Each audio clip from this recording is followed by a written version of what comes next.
à nos côtés. Il a dit même dans l'ombre de la vallée de la mort, je serai avec toi. Mon aide et mon bâton te conduiront. Il a été avec Israël sous la forme de la flamme de feu, de la nuée, de l'arche, du rocher, du lion. Il est avec nous sous la forme du Saint-Esprit. Il est toujours avec nous. Alléluia. Ce matin encore, nous avons partagé la parole du Seigneur. Et le thème, il est affiché. Dieu ne cohabite pas avec les idoles. Alléluia. Dieu ne cohabite pas avec les idoles. Et si vous voyez à côté une image de l'arche de l'Alliance, et à côté, il y a un individu qui est au sol. On l'appelle Dagon. Il a pris la leçon à ses dépens. Dieu ne cohabite pas avec les idoles. Amen. Alors le texte que je vous invite à lire pour comprendre notre image se trouve dans le livre de 1 Samuel chapitre 5 du verset 1 à 5. Je vous prie de vous lever, nous allons prier et lire la parole de Dieu. La Bible nous dit que les Philistins prirent l'arche de Dieu. Les Philistins prirent l'arche de Dieu et ils la transportèrent d'Ebenezer à Asdod. Après s'être emparés de l'arche de Dieu, les Philistins la firent entrer dans la maison de Dagon et la placèrent à côté de Dagon. Le lendemain, les Asdodiens qui s'étaient levés de bon matin trouvèrent Dagon étendu la face contre terre devant l'arche de l'Éternel. Il prit Dagon et le mit à sa place. Le lendemain encore, s'étant levé de bon matin, ils trouvèrent Dagon étendu face contre terre devant l'arche de l'Éternel. La tête de Dagon et ses deux mains étaient abattues sur le seuil, et il ne lui restait que le tronc. C'est pourquoi jusqu'à ce jour, les prêtres de Dagon et tous ceux qui entrent dans la maison de Dagon à Asdod ne marchent point sur le seuil. Amen. Nous pouvons nous asseoir. Donc, comme je vous disais, vous avez vu une image qui nous représentait Adam et l'arche de Dieu. Ils ont attaqué le peuple de Dieu. Ils se sont attaqués à la maison de Dieu. C'est Asdodiens. Et pour symboliser la victoire, ils ont pris l'arche de l'Éternel, qui est le symbole de la présence de Dieu. Et ils ont amené ça dans la maison de leur Dieu, le lieu de culte. Ils ont pris le Dieu d'Israël, ils ont amené dans la maison de leur Dieu. Là, ils venaient prier leur Dieu. Là, ils venaient invoquer leur Dieu. Là, ils appelaient leur Dieu au secours pour montrer que leur victoire était complète. Ils ont pris le Dieu d'Israël et l'ont mis dans le lieu de prière de leur Dieu. Le lendemain, ils sont venus regarder et leur Dieu était prosterné devant le Dieu d'Israël. On vient te faire la loi chez toi. Là où on dit que le chien est fort chez lui, là-bas le chien était fait. Au lieu que le Dieu qui était étranger au lieu de prière se prosterne devant le grand Dieu qui a donné la victoire aux Asdodiens, on trouve plutôt le Dieu des Asdodiens qui fait prosternation devant le Dieu d'Israël. Confusion. Il leur donnait un avertissement, ils n'ont pas compris. Ils ont repris leur Dieu, ils l'ont remis à sa place. Là, il avait mis la veille. Le lendemain encore, sur le lendemain, ils sont venus, ils ont trouvé maintenant leur Dieu, la tête coupée, les bras coupés. Il ne restait que le tronc. Amen. Premier avertissement, ils n'ont pas compris. Deuxième avertissement, il a coupé la tête. Il a cassé les bras. Symbole de ce qu'il a coupé la source, il a coupé l'activité. Amen. Dieu ne s'abuse pas. Et que même si tu es la statuette, il te massacre. Donc imaginez ce qui s'est passé la nuit quand personne ne voyait. Il a chicoté les dieux des Astartés. On a vu que les symboles qui sont tombés. Et la leçon immédiate de cette image-là, c'est que Dieu ne cohabite pas avec les idoles. Je ne cohabite pas avec les idoles. Je ne reste pas à côté des idoles. Toi et moi, on n'est pas de la même catégorie. Toi et moi, on ne peut pas nous comparer. Toi, tu es un Dieu mort, moi, je suis un Dieu vivant. Et ils ont acquis la victoire sur les hommes d'Israël. Ils pensaient aussi que leur Dieu va dominer sur le Dieu d'Israël. Il leur a dit, oh que non. Et ils peuvent pécher, je les punis. Moi là, je ne me mélange pas. Alléluia. Amen. Dieu ne cohabite pas avec les idoles. Sa sainteté exige la séparation. Il ne se mélange pas. Il dit, je ne partage pas ma gloire avec un autre. Il n'y a pas deux personnes assises sur le trône. Il dit que non, ils ont mis leur Dieu là-bas. Il dit qu'allons à la maison de Dieu, où il y a Dieu d'Israël qui cohabite avec le Dieu d'Astarté. Quelle erreur! Quelle erreur de penser ça! Que moi, Dieu, vous me mettez à l'égalité avec un truc que vous avez fabriqué. Ça ne marche pas. Alléluia. Le message était clair. Je ne mélange pas. On ne mélange pas Dieu. Alléluia. Il a passé le message clair. Et les Astartés ont gardé ça. Quand il vient là-bas, il ne passe pas sur le seuil. Depuis les années, depuis ce jour, quand ils entrent dedans, ils ne passent pas par le seuil. Alléluia. Ne marche pas sur le seuil. Parce que leur Dieu, c'est là-bas qu'on l'avait massacré. Il était tombé. Alléluia. Donc Dieu nous passe un message clair. Il ne se cohabite pas. C'est ça que Dieu exige de nous quoi? La sainteté. Alléluia. Dieu exige de nous la sainteté. Si nous sommes son temple, nous devons pouvoir faire la séparation. Alors, ce que cette image aussi nous renvoie comme message, c'est que il y a des situations que nous vivons dans notre vie simplement parce que Dieu est en train de chicoter des dieux qui sont dans notre vie. Il y a les matins, on se lève, on voit des choses que nous vivons parce que Dieu a chicoté le Dieu qui est de notre vie, avec qui nous voulons le mélanger. Et parfois nous disons que ce sont les épreuves. Parfois nous disons que ce sont des malheurs, alors que c'est Dieu qui chicote le Dieu que nous avons mis à côté de lui dans notre cœur. Nous sommes aussi comme ces Astartiens qui prennent l'arche de l'Éternel et qui prennent Dieu d'Agon et le mettent ensemble. Ils donnent le premier avertissement, on ne comprend pas. Deuxième avertissement, on ne comprend pas. Souvent nous appelons épreuve ce qui est le ménage que Dieu fait. Tu me mets avec qui sur le même pied d'égalité. Tu me compares avec qui? Tu me fais cohabiter avec qui? Je ne partage pas ma gloire. Alléluia. Je ne partage pas ma gloire.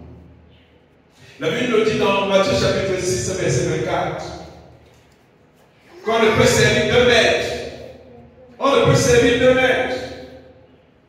On ne peut servir Dieu et maman. Nul ne peut servir deux maîtres. Car, où il allera l'un, il aimera l'autre. Où il s'attachera à l'un, il méprisera l'autre. Vous ne pouvez servir Dieu et maman. C'est péremptoire. Tu ne peux pas servir Dieu et maman. Maman, c'est aussi un autre Dieu. À l'extase de Dagon. C'est le Dieu, l'amour de l'argent. On ne peut pas servir Dieu et aimer l'argent passionnément. Nous ne pouvons pas prétendre suivre Dieu en gardant nos propres dragons installés dans nos vies. soit Dieu n'est pas là, soit Dagon subit. Amen. Soit Dieu n'est pas là, soit Dagon va subir. Les deux, et c'est clair, nous le leçon. Dieu ne peut pas cohabiter avec quelqu'un d'autre. Un autre Dieu. Il va le massacrer. Il va le massacrer. C'est pourquoi beaucoup de problèmes. Parce qu'il veut faire cohabiter Dieu et autre chose. Il veut l'imposer à Dieu un voisin. Il veut lui imposer. Seigneur, malgré tout, tu dois comprendre que tu ne peux pas vivre ici ça. Tu vas faire la colocation. Tu es obligé de faire la cohabitation. Dieu dit, no cohabitation. Le mot français est devenu anglais. Ça ne peut pas passer. Alléluia. Dieu l'a fait. Alors qu'est-ce que nous appelons idole aujourd'hui? Ils avaient leur idole qui s'appelait Dagon. Nous on a d'autres idoles. Alors c'est quoi l'idole? Ce n'est pas seulement une statuette devant laquelle on vient se prosterner, devant laquelle on fait des prières, devant laquelle on fait des invocations.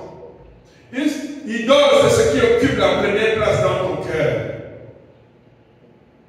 Ce qui occupe la première place dans ton cœur, c'est ça l'idole. Quelque chose qui n'est pas Dieu et qui occupe la première place dans ton cœur. D'autres disent souvent que c'est l'enfant, l'amour de sa vie. D'autres, c'est son mari. D'autres, ce sont les parents. D'autres, c'est l'argent. D'autres, c'est les relations. D'autres, c'est le vin. D'autres sont les fêtes. D'autres sont les jeux. Tout ce qui occupe la première place dans ta vie, c'est ton Dagon.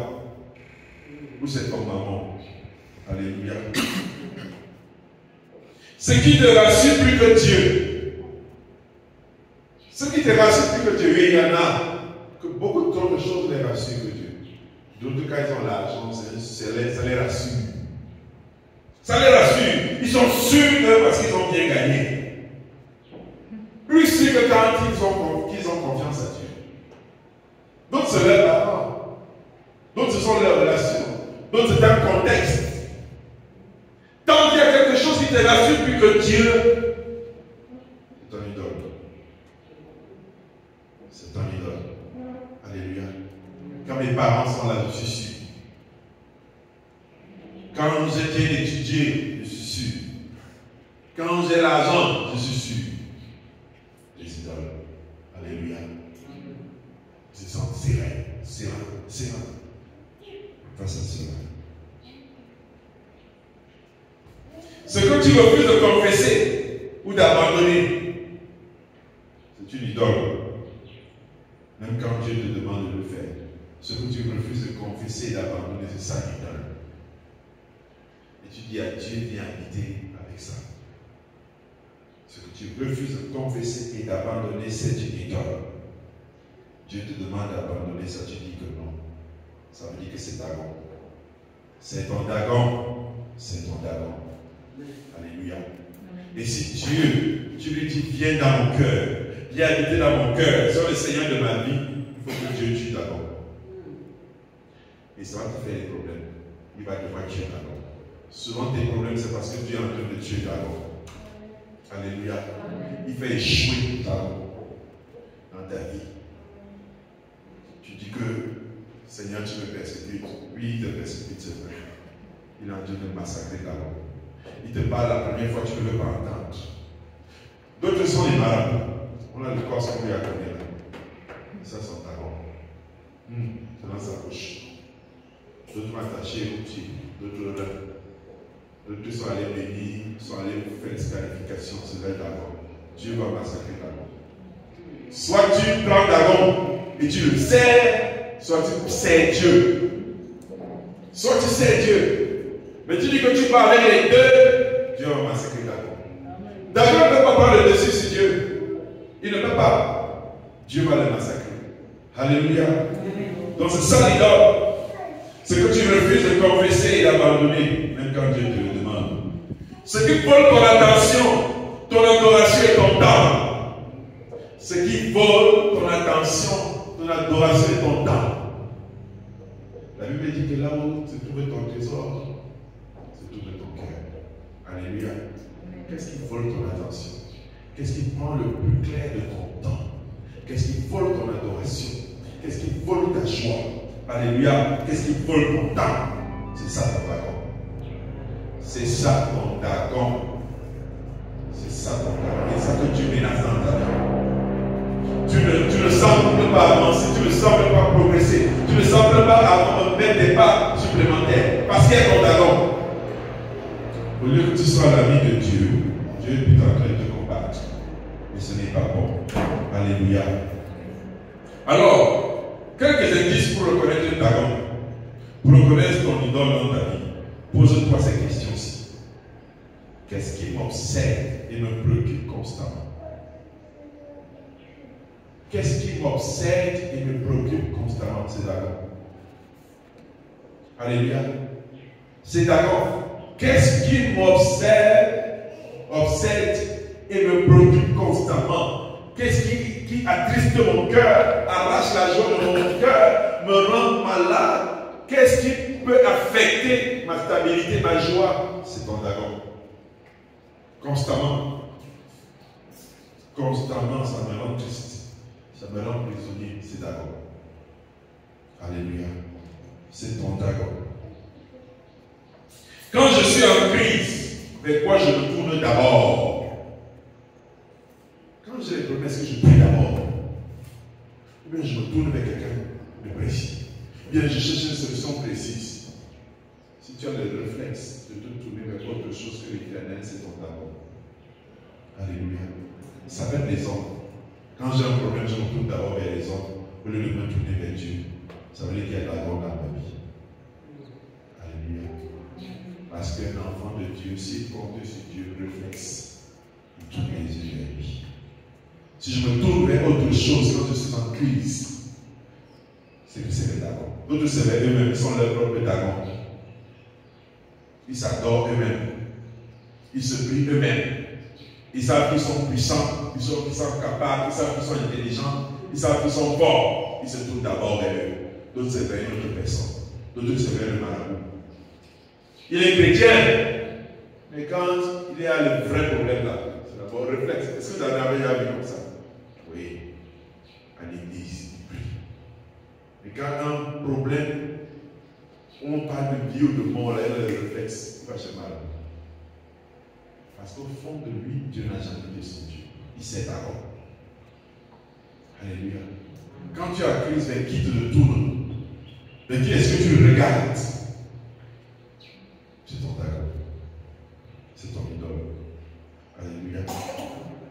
Y a-t-il quelque chose que tu défends ou protèges au détriment de ta relation avec Dieu? Est-ce qu'il y a quelque chose que tu protèges, que tu défends, au point que tu es capable de perdre ta relation avec Dieu? C'est ton dragon. Et tu ne peux pas faire cohabiter les deux en même temps. Alléluia. Tu ne peux pas. C'est ton dragon. Et Dieu va menacer ton dragon. La maladie que tu as là, peut-être c'est ton dragon qui est menacé. Les problèmes que tu vis là, peut-être c'est ton dragon qui est menacé. Parce que Dieu veut prendre sa place de roi. Toi, tu veux les faire cohabiter ensemble. Le frein que tu sens dans ta vie, le ralentissement, les blocages, peut-être c'est ton dragon qui est menacé. Suis-je prêt à obéir à Dieu, même si cela signifie perdre cette chose? Est-ce que je suis prêt à obéir à Dieu au point de perdre cette chose? Est-ce que je suis prêt? Est-ce que je suis prêt?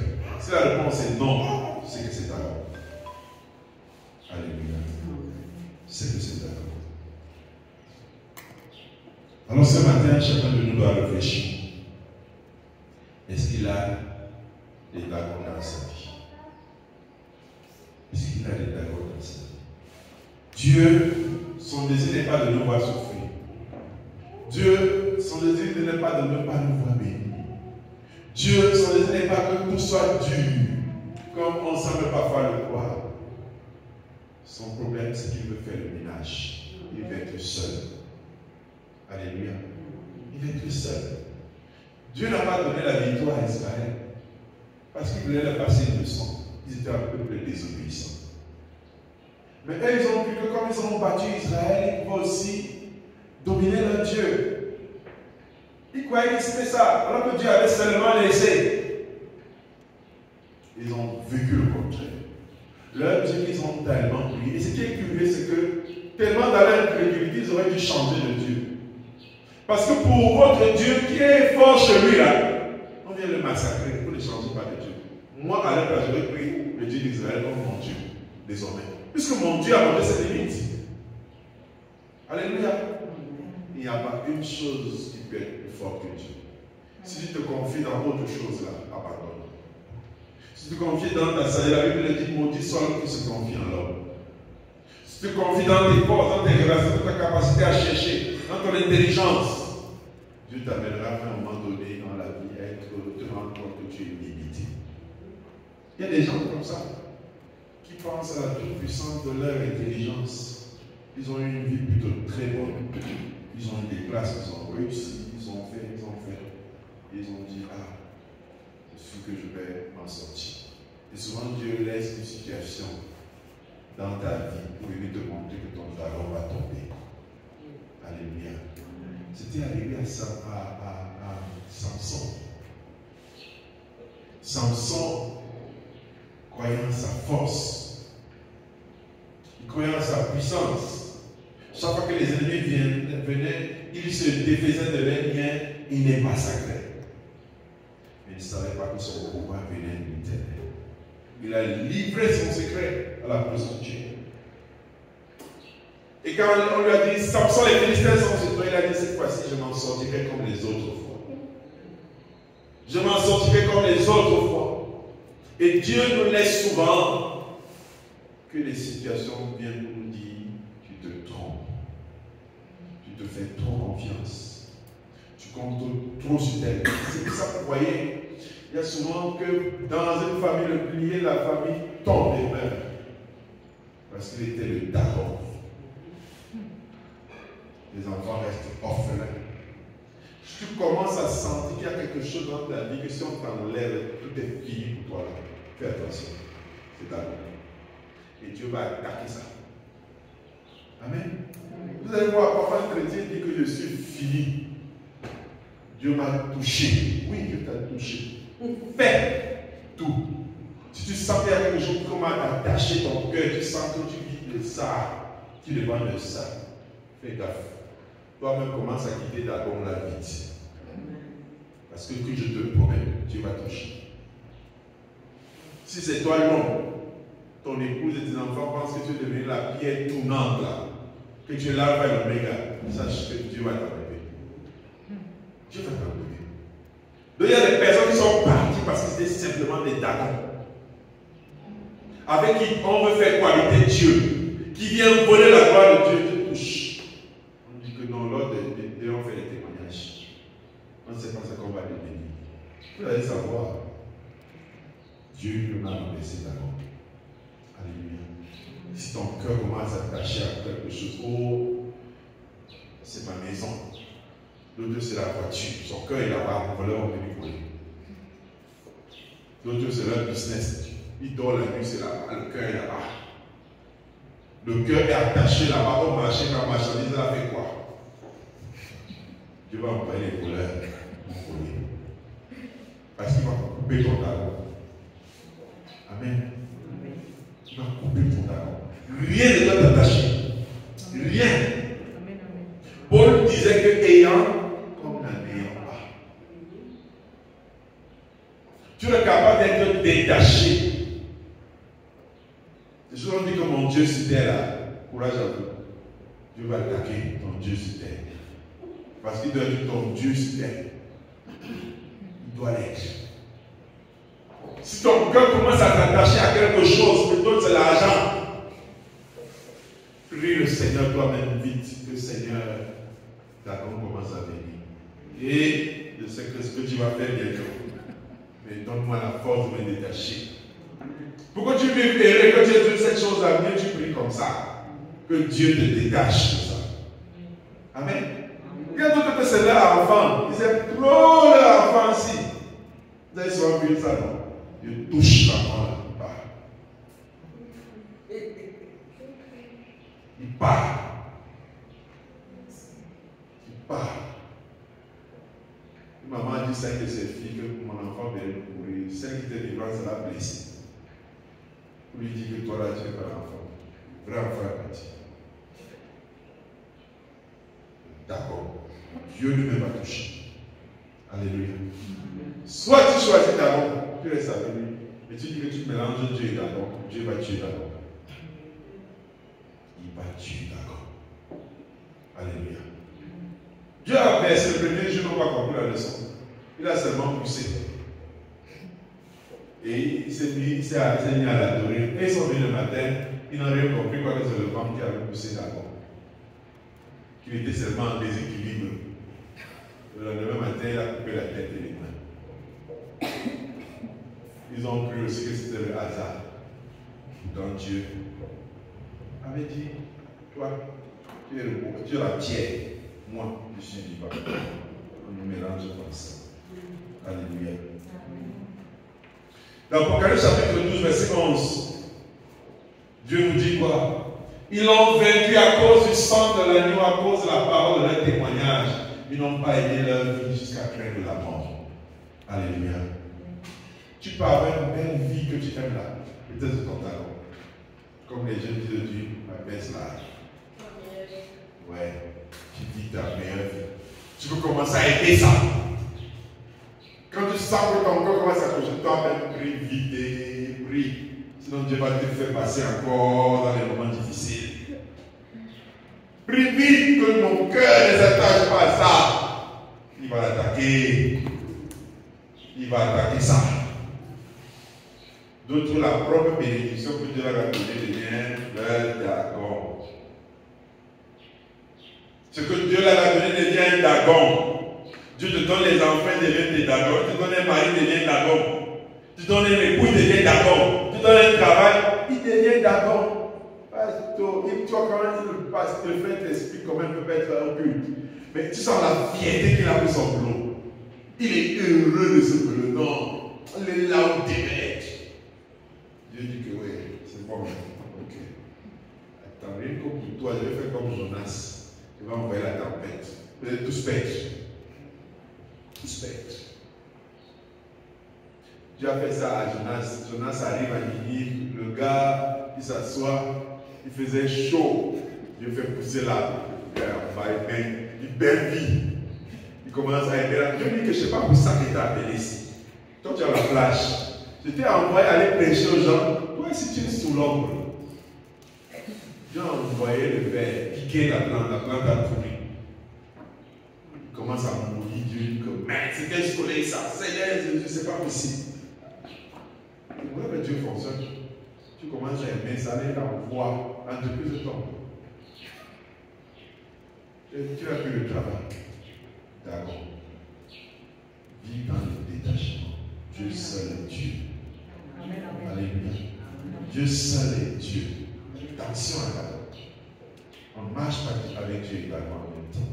Alléluia. Même Satan sait qu'il ne peut pas régner devant Dieu. Alléluia. Dieu, d'accord, c'est aussi l'image de Satan. Il a renversé.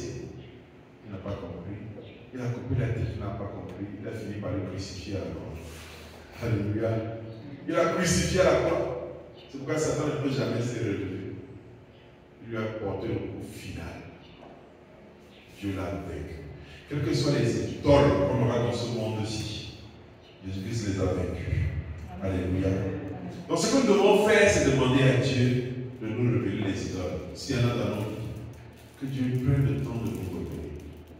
S'il y a des idoles, d'autres c'est le téléphone. C'est un idole. Oui. Il y a des gens qui mettent de l'argent pour acheter les téléphones. Oui. J'ai regardé une fois ma cousine. Elle a beaucoup d'argent. Son téléphone est quand même cher. 500 et poussières de vie. Elle est étudiante. Tout ce qu'elle avait gagné à lui là-bas. C'est là que tu achètes le premier jour, ça tombe. L'écran est cassé. On dit qu'il faut 300 000 pour acheter, pour remplacer les clés. D'autres, c'est ça. D'autres, c'est que les réseaux sociaux, toute la journée, ils sont connectés, attachés à ça. Dieu va te faire. Quand il va se décider sur ton talon, tu vas voir. Donc demande à Dieu de te révéler. Révèle-moi ta dans ma vie. Il demande à Dieu de t'aider à relancer à ça. Alléluia. Il te donne un cœur entièrement attaché à lui. Alléluia. Lisons Deutéronome 4, verset 24 pour terminer. Il nous dit, Deutéronome 4, verset 24.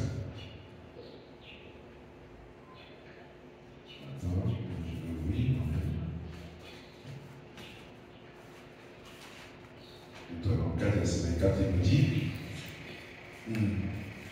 Dieu, car l'Éternel, ton Dieu, est un feu dévorant, un Dieu jaloux. Alléluia.